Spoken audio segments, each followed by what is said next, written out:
হিজরি যে সনটা এটা কিভাবে নির্ধারিত হয়, ছোট্ট একটু ইতিহাস আমরা শুনি।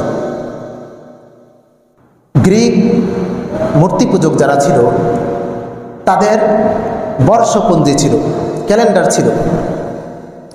বিভিন্ন ধর্ম অবলম্বী যারা ছিল তাদের বিভিন্ন ধরনের ক্যালেন্ডার ছিল, মুসলমানদের ছিল না। মুসলমানরা যেমন আবু মুসা আশআরী রাদিয়াল্লাহু তাআলা আনহুকে খলিফা নিযুক্ত করা হয়, তো বিভিন্ন ধরনের চিঠি লেখা হতো ওমর ফারুক রাদিয়াল্লাহু তাআলা আনহুর খেলাফতকালে। কীভাবে লিখতেন? বিভিন্ন ঘটনাকে সামনে রেখে অমক ঘটনার এতদিন পরে এটা হয়েছে, এই চিঠি পাঠাইলাম। এইভাবে নির্ধারিত তারিখ ছিল না, ক্যালেন্ডার ছিল না, বর্ষপঞ্জি ছিল না। এখন সাহাবায়ে কেরাম সবাই পরামর্শ করে ওমর রাদিয়াল্লাহু তাআলা আনহুর নেতৃত্বে পরামর্শে উপনীত হলো। কেউ কেউ এভাবে পরামর্শ দিয়েছিল যে গ্রিক মূর্তি পূজক যেভাবে